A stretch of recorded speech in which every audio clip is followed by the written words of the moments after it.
Good evening. इस lecture में जो हमारा टॉपिक रहेगा क्या है कि पॉइंट ऑब्जेक्ट तो होते ही नहीं है। असल में ऑब्जेक्ट का कुछ तो साइज होता ही है। तो जो एक्सटेंडेड ऑब्जेक्ट्स आए उनका जो रिफ्लेक्शन होगा, उससे जो इमेज बनेगी, उस इमेज का साइज क्या होगा। क्योंकि अभी तक हमने मिरर फॉर्मूला यूज किया केवल पॉइंट ऑब्जेक्ट के लिए। लास्ट जो लेक्चर मैंने आपके लिए अपलोड किया उसमें मैंने वो पेपर डिस्कस किया था, रिफ्लेक्शन बाय प्लेन मिरर।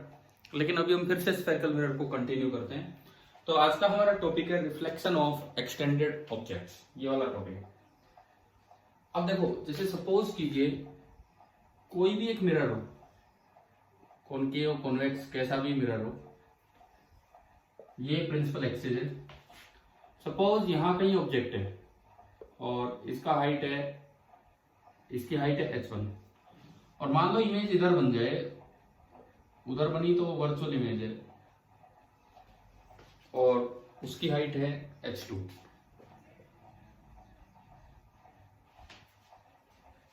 उधर बनती इधर बनती, वर्चुअल रियल इन दोनों बातों पर डिपेंड करेगा। किधर भी बने और ऊपर बने नीचे बने, वो सब सिचुएशंस देखनी पड़ेगी हमें कि कैसे बनेगी कैसे नहीं। नॉर्मली वर्चुअल इमेज डायरेक्ट बनती है और रियल इमेज इन्वर्टेड बनती है। तो मान लो उधर बनी वर्चुअल इमेज, ऊपर बनी, और ये आपका है h2। तो जो मैग्निफिकेशन होता है, जिसको हम सिंबल m दे देते हैं, this is also known as lateral magnification और transverse magnification. This is known as lateral magnification और ट्रांसवर्स मैग्निफिकेशन। लेटरल मैग्निफिकेशन और ट्रांसवर्स मैग्निफिकेशन, जिसका सिंबल होता है m। इसकी डेफिनेशन होती है plus minus height of image upon height of object. अगर आपको रे डायग्राम देख के, ये डायग्राम देख के आपको लिखना है तो प्लस या माइनस खुद लगाना पड़ेगा। हाइट ऑफ इमेज क्या है वो देखो, चाहे ऊपर हो चाहे नीचे हो, हाइट ऑफ इमेज देखिए। अगर ये ऊपर है वो भी ऊपर है, ऑब्जेक्ट ऊपर है इमेज भी ऊपर है तो प्लस, ऑब्जेक्ट नीचे है इमेज भी नीचे है तो भी प्लस, और एक चीज ऊपर एक चीज नीचे तो मैग्निफिकेशन होगा माइनस। तो यहां से 3-4 बातें ये आती हैं कि अगर m नेगेटिव है, ऐसा तब होगा जब इन्वर्टेड इमेज हो। m पॉजिटिव है, ऐसा तब होगा जब इरेक्ट इमेज हो, सीधी इमेज हो। m mode of m greater than 1 हो, ऐसा तब होगा जब हाइट ऑफ इमेज ज्यादा हो, एनलार्ज्ड इमेज हो। Mode of m less than 1 है, इसका मतलब है स्मॉल साइज्ड इमेज है। मोड ऑफ m बराबर टू 1 आ जाए तो इसका मतलब हाइट ऑफ इमेज बराबर हाइट ऑफ ऑब्जेक्ट हो, चाहे ऊपर हो चाहे नीचे हो। तो ये अलग अलग जो वैल्यूज हो सकती है मैग्निफिकेशन की, वो हम यहाँ पे देख रहे हैं। अब बात ये आती है कि मान लो आपको पता नहीं है कि ऑब्जेक्ट सीधा है, इमेज सीधी है, उल्टा है, किस तरह से है, तो हमारे पास एक और फॉर्मूला होता है, हम उसकी तरफ चलते हैं। मान लीजिए इसका कोऑर्डिनेट है u, सपोज ये दूरी है a, तो u की वैल्यू होगी -a, और मैं कहता हूं इसका कोऑर्डिनेट है v, ये दूरी है b, तो v की वैल्यू हो जाएगी b। रिफ्लेक्शन में मैग्निफिकेशन का एक और फॉर्मूला है जो आपको याद रखना है। Magnification is given by -v/u। Magnification is given by -v/u। इसमें आपको सब कुछ विद साइन पुट करना है। माइनस अलग से लगाना होगा, माइनस अलग से लगाना होगा, and put u and v with sign. Minus अलग से लगाना होगा और u और v को विद साइन आपको रखना होगा। अब इतना सब करने के बाद अगर फाइनली हम नेगेटिव आए तो इन्वर्टेड इमेज है, फाइनली हम पॉजिटिव आए तो अपने आप इरेक्ट इमेज। आपको डायग्राम नहीं भी पता तो भी आप बता सकते हो। जैसे एक क्वेश्चन लेके देखते हैं ताकि हम ये चीज अप्लाई कर सकें कि भाई क्या है क्या नहीं, किस तरह से मैग्निफिकेशन देखा जाएगा। कल तक जो हम कर रहे थे उसमें खाली पॉइंट इमेज, पॉइंट ऑब्जेक्ट लेके चल रहे थे। अब मान लो एक कॉनकेव मिरर है,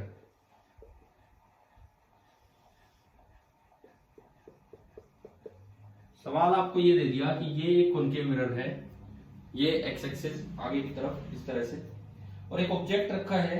चलो इस कॉनकेव मिरर का कुछ रेडियस ऑफ कर्वेचर तो देना पड़ेगा, और इसका रेडियस ऑफ कर्वेचर है 20 सेंटीमीटर।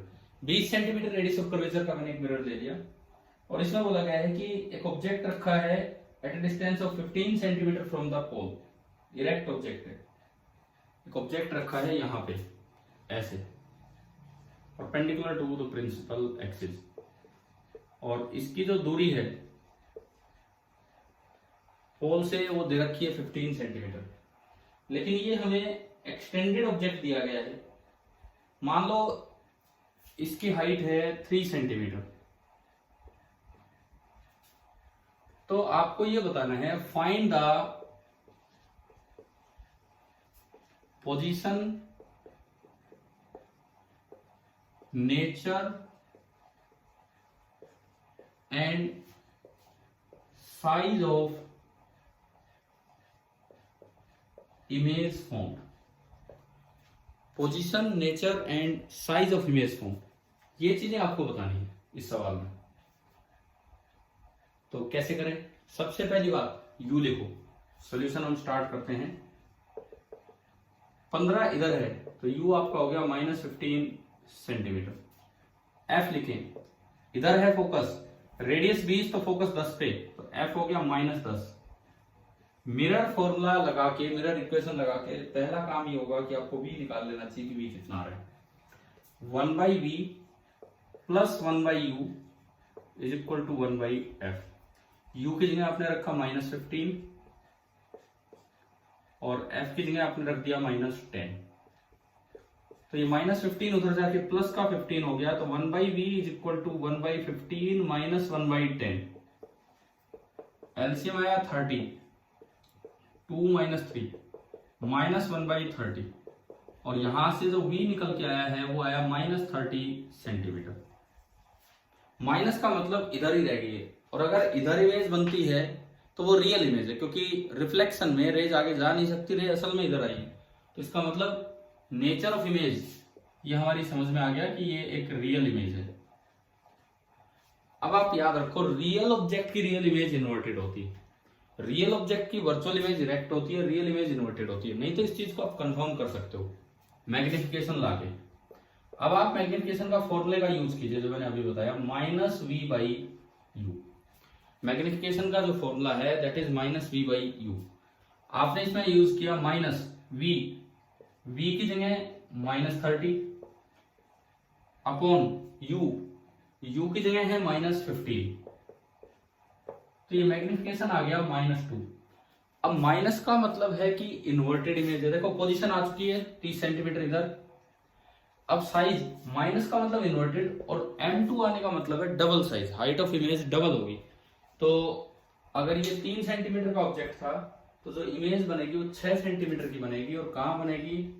30 सेंटीमीटर पे, यानी कि इससे डबल दूरी पे बनी, 15 नहीं 30 सेंटीमीटर पे बनी। इधर बनी तो रियल बनी, और ये जो इमेज है ये बड़ी बनेगी। ये जो इमेज बन रही है ये 6 सेंटीमीटर बड़ी इमेज बनेगी। तो इस तरह से हमें एक्सटेंडेड ऑब्जेक्ट्स का ये मैग्निफिकेशन वाला फॉर्मूला यूज करना है। एक चीज ध्यान रखें, अगर आपको ऑब्जेक्ट और इमेज दिखा रखें फिर मैग्निफिकेशन लिखना हो तो आपको अलग से ध्यान देना पड़ेगा कि इन्वर्टेड है तो माइनस, इरेक्ट है तो प्लस। लेकिन अगर आप v और u से मैग्निफिकेशन लिखते हैं, v और u से, तो आपको कोई अलग से प्लस माइनस लगाने की जरूरत नहीं है। एक फॉर्मूले में माइनस आएगा -v/u, उसमें v और u विद साइन पुट कीजिए। फाइनल आंसर अगर नेगेटिव आ जाए तो इन्वर्टेड इमेज है, और फाइनल आंसर अगर पॉजिटिव आ जाए तो वो इरेक्ट इमेज है। क्लियर? तो ये तो आपका हुआ सिंपल, मैंने एक बार m = -v/u अप्लाई करवाया। अच्छा, कई बार क्या होता है, जैसे हमने v निकाला, मान लो आपको खाली मैग्निफिकेशन चाहिए और u और f आपको दे रखे हैं, तो पहले v निकाल रहे हैं फिर जाके v/u करें -v/u। टाइम सेविंग फॉर्मूला ये है कि m अगर आपको f और u से डायरेक्टली लिखना है तो आप इसको लिख सकते हैं f/f-u, f/f-u। अगर आप कभी इस तरह से मैग्निफिकेशन लिखना चाहें तो एक बार चेक करते हैं कि क्या इससे आंसर सही बन रहा है। F upon F minus you. सबसे पहली बात ये है भी कि नहीं ये फॉर्मूला, ये यहां से देखते हैं। हमारा मिरर फॉर्मूला है 1/v plus 1/u is equal to 1/f। 1/v plus 1/u equal to 1/f। मुझे मैग्निफिकेशन चाहिए, मैंने क्या किया, दोनों साइड u से मल्टीप्लाई कर दिया, तो ये बना u/v plus 1 is equal to u/f। यहां से u/v आ गया u/f माइनस 1, u/v आ गया f LCM u minus f। इसका रेसिप्रोकल ले लो तो v/u आ गया f upon u minus f। v/u आ गया f upon u minus f। और अगर आप एक माइनस बाहर लगा दें, तो जो मैग्निफिकेशन आएगा माइनस v/u, तो माइनस नीचे एडजस्ट हो जाएगा, तो f अपॉन f माइनस, ये आपका फॉर्मूला हो गया f upon f minus u. अब एक बार ये इसमें डायरेक्ट अप्लाई करके देखते हैं कि मतलब अगर मुझे साइज ही निकालना हो बिना मैग्निफिकेशन जाने अगर मैं साइज पे चलूं, डायरेक्ट निकालना चाहूं, तो मैंने एक फॉर्मूला लगाया, सॉरी बिना v की वैल्यू जाने मैग्निफिकेशन जाने, f minus 10 upon f minus 10 minus you, minus minus हो गया प्लस 15, तो ये आ रहा है माइनस 10 अपॉन 5 यानी कि माइनस 2। तो वही मैग्निफिकेशन है जो v निकाल के आया। तो रिफ्लेक्शन में एक टाइम सेविंग फॉर्मूला ये है कि अगर v ना निकालना पड़े, आपको डायरेक्ट मैग्निफिकेशन चाहिए, तो आप ये फॉर्मूला यूज कीजिए विद साइन, सब कुछ with sign, f upon f minus u. अब बात आती है क्या ये फॉर्मूला प्लेन मिरर पे भी लगता है? बिल्कुल वैलिड है। अब देख लीजिए, ये वाला जो ऊपर वाला फॉर्मूला है ये प्लेन मिरर पे भी वैलिड है। कैसे वैलिड है? किसी भी मिरर पे, ये प्लेन मिरर है, यहां कोई ऑब्जेक्ट रखा हुआ है जिसका साइज है h, तो हम जानते हैं कि अगर ये ऑब्जेक्ट x डिस्टेंस दूर है तो यहां जो इमेज बनती है वो भी x डिस्टेंस दूर ही बनती है, ये इमेज होगी। इसकी हाइट आप h डैश मान लो। अब देखो ये ऑब्जेक्ट, ये इमेज, ये पोल, तो पीछे की तरफ तो u तो हो गया माइनस एक्स, और आगे की तरफ तो v हो गया प्लस एक्स, और ये पोल की तरह काम कर रहा है, ये x एक्सिस जो हमारे स्टैंडर्ड साइन कन्वेंशन है। आपने फॉर्मूला यूज किया माइनस v/u, आपने ये वाला फॉर्मूला यूज किया माइनस v/u, तो इसमें अप्लाई करें तो माइनस v की जगह x और u की जगह माइनस x, तो ये प्लस का 1 आया। प्लस 1 का मतलब है इरेक्ट, एंड 1 का मतलब है same size. Erect and same size image आपको मिली। तो ये वाला फॉर्मूला चाहे स्फेरिकल मिरर कैसा भी हो, कॉनकेव हो, कॉन्वेक्स हो, चाहे ये वाला हो, सबके लिए ये फॉर्मूला वैलिड होता है। अभी मैं आपके लिए एक काम छोड़ रहा हूं, थोड़ी देर बाद हम वो भी कर रहे होंगे, कि हम दो फॉर्मूले देख चुके for paraxial rays, mirror formula, reflection formula 1/v plus 1/u equal to 1/f, and magnification is equal to minus v/u। हर तरह के मिरर के लिए वैलिड है। आप एक काम करो, कॉनकेव मिरर के लिए कोई भी एक सिंपल केस बना के ये फॉर्मूला प्रूव करने की कोशिश करना कि क्या सच में फॉर्मूला, और सिमिलर ट्राइंगल्स का यूज करके दूसरे वाला भी आसानी से आ जाएगा। ठीक है, इसके बाद हम बाद में कंटिन्यू करते हैं। आप पहले वीडियो लेक्चर ये देखिए और ये ट्राई कीजिए जो मैंने बोला है। Thank you.